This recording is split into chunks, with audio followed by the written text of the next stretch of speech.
Thank you, Cal. That was a hell of an introduction.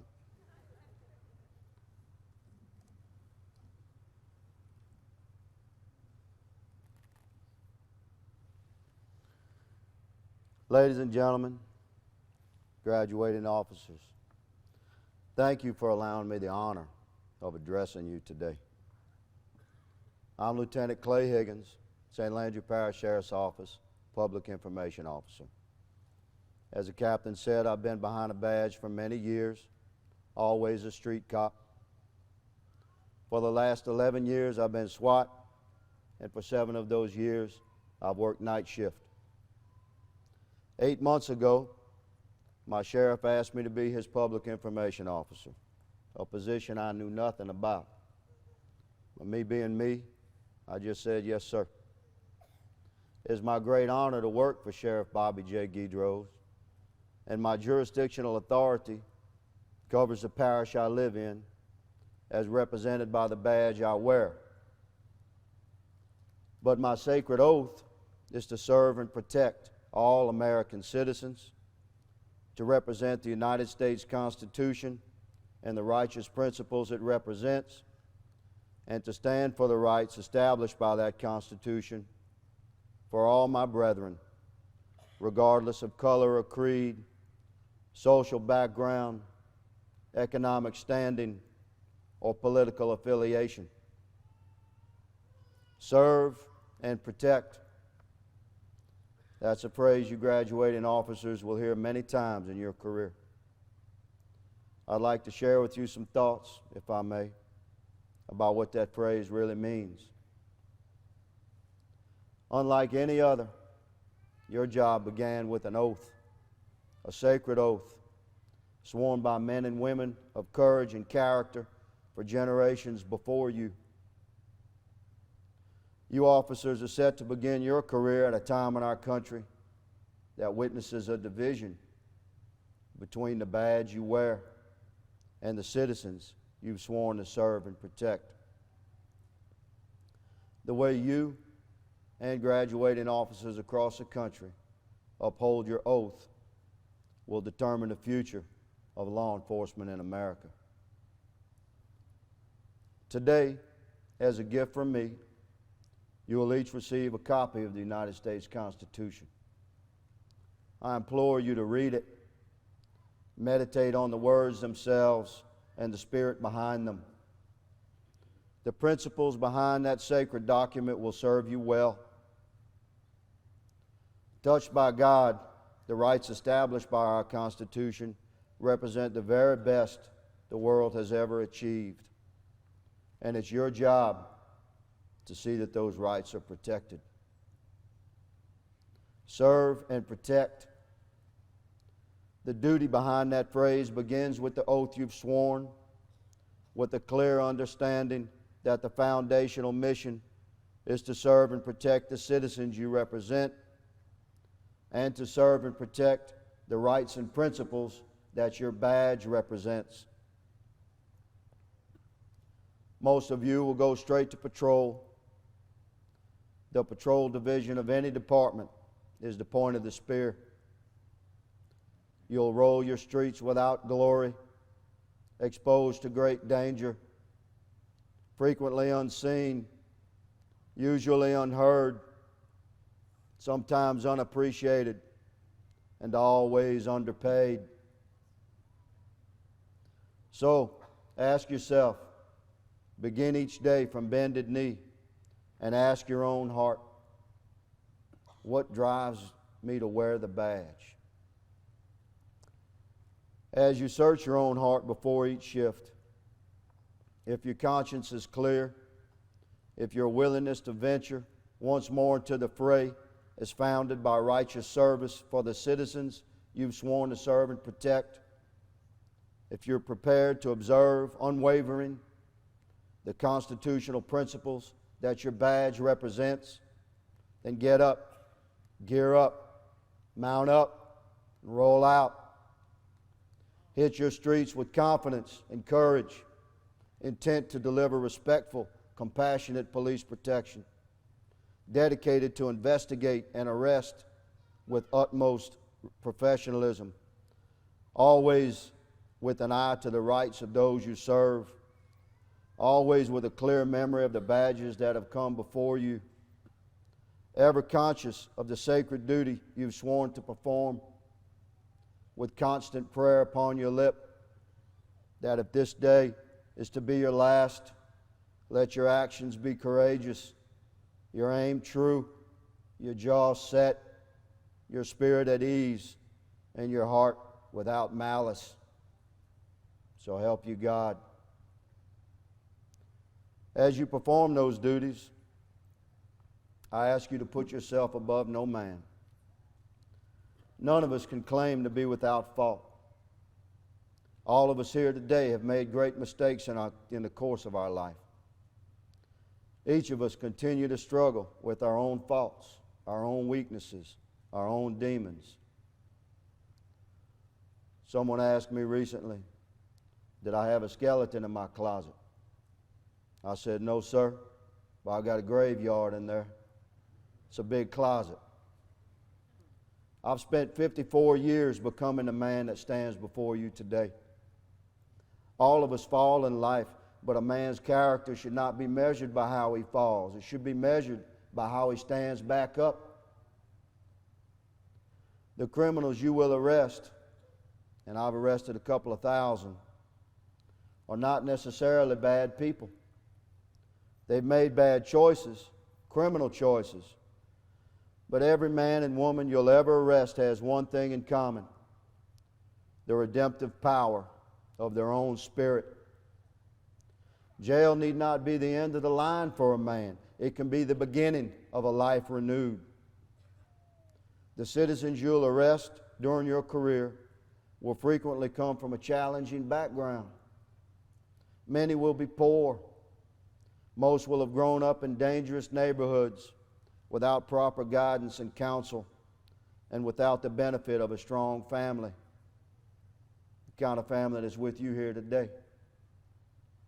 Many will be poorly educated, and most will feel trapped in the horrible world of drugs and petty crime. Ask yourself, look into your own heart and ponder, what sort of a person would you have become if your life had been like that? There are exceptions, of course. Some people are able to arise from poverty and the crime-ridden neighborhoods of their youth and grow to become wonderful, productive citizens. I'm not suggesting that criminals are victims. Men don't break into homes or commit armed robberies because their daddy didn't hug them enough. They do so because they've given up on life, given up on the dreams of their youth.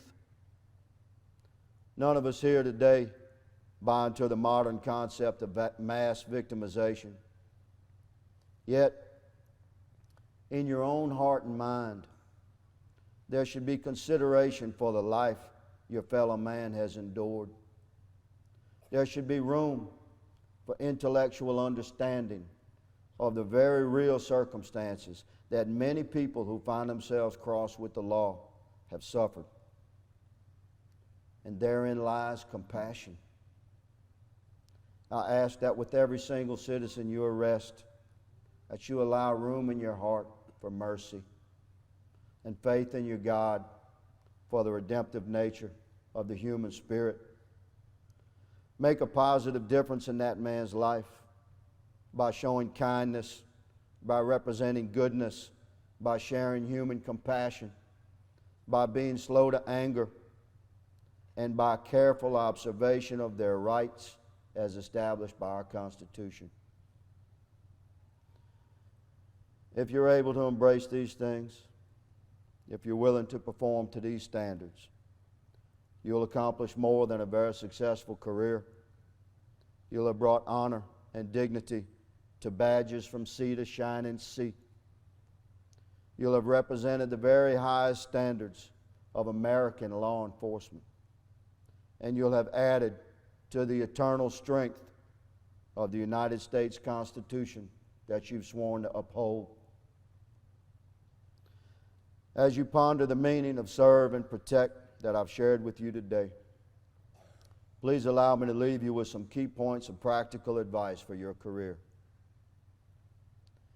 Learn the law. Keep your statute book close and research every statute you intend to enforce before you write your probable cause. Keep your PC brief.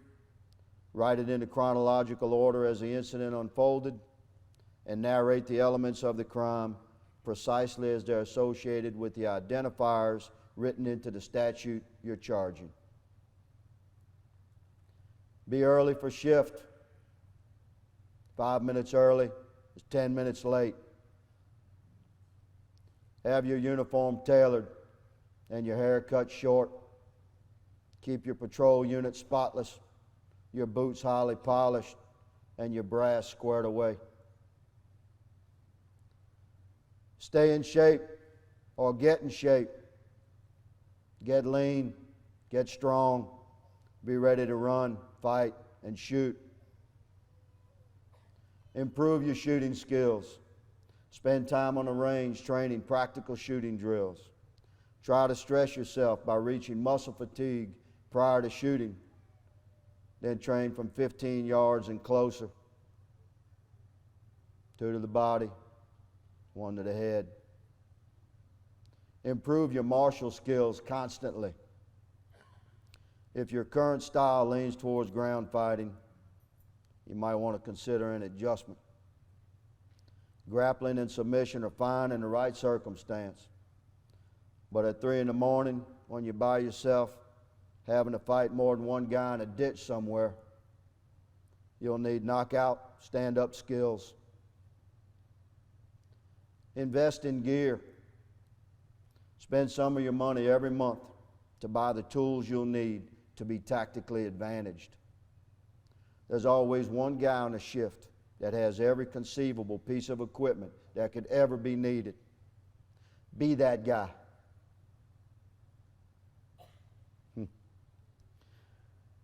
Cherish your wife and children, or honor your husband.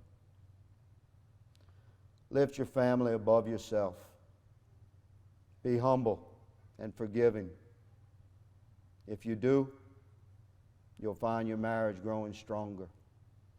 If you don't, you'll lose your marriage.